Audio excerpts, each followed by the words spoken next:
you about another issue that I think is important, and that is violence in the city. Whether it's gangs, whether it's domestic violence, what are we going to do about that? That's not just about having enough policemen. That's different. Oh, you're exactly correct. That's why that we're having a domestic violence summit. Okay. And the purpose of it is to talk about domestic violence very clearly. When I was on the Tulsa City Council many years ago, it became very apparent that things were really getting out of hand, that even though some people did have protective orders against their spouse, there was no enforcement mechanism, and it was very difficult to get anybody.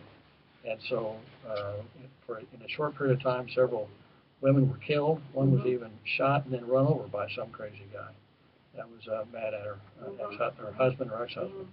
So we started a process, and we got several of the decision makers, both at Tulsa County, the courthouse, the judge, the sheriff at that time, the district attorney, our police chief, etc. We got everybody together, and we changed the way and changed the rules and had things changed so people were able to get the protective orders much easier and privately, and that the police, when called, they would show up. They didn't have to see somebody beat up before they'd show up. Which was nuts. So things changed, and that had a very, very good effect upon lowering domestic violence.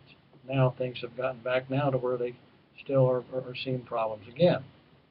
So I called for 3 different summits, and this will be the third one.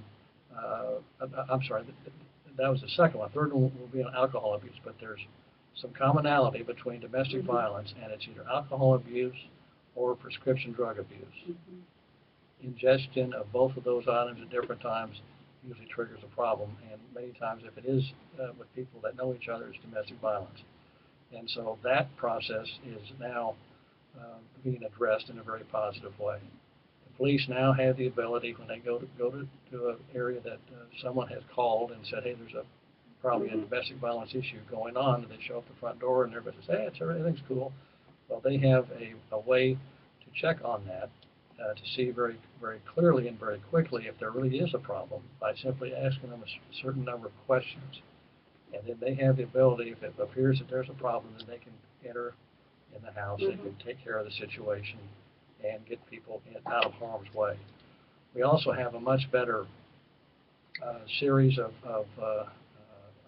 nonprofits that directly help people with domestic violence issues, DIVIS, for one thing. And they've been very, very smart in how they approach the issue. They have a new facility, for example. One problem they found out was that sometimes people would just come up with excuses not to leave, for whatever reason. Well, one big excuse was they didn't want to take the kids away because the kids didn't want to go because they're leaving at home the family pet, the dog. So now they have the ability, they put in an animal shelter at their facility, so that excuse is no longer there. So they can take the dog, the kids, mom, dad, whoever it is that's having a problem. They can leave the house, get them out of the bad situation into a good situation where it's supported and it's safe. It's safe, and that is the big deal. Then they have direct help with a lot of organizations, but especially with the police, the sheriff's office, the court system, and people to support them, not just leave them high and dry. Well, and we haven't even talked about mental health, and we haven't talked about the sheriff's office. And we're going to wrap up the show for the grid, and we're going to get into like one more question for YouTube. Okay? Okay. One of the things I pointed out to everyone on YouTube who watched this clip talking about domestic violence, if you see a person with a black dot on their hand like that, that's a way of them telling you if they come into your office that if they're not safe to say anything about it, that's a way of letting you know that they are a victim of domestic violence and they need help. So always look out for that and always spread the word and let people know that that's something visual. People on the grid are wondering, what am I talking about? Right. But you can picture a black dot on someone's head if they draw one in with a pen or something of that nature. Mayor, before we let you go on the grid, I want to ask one question real quick, like a 30-second answer is all you probably have. Have you enjoyed your time so far as mayor? I love it.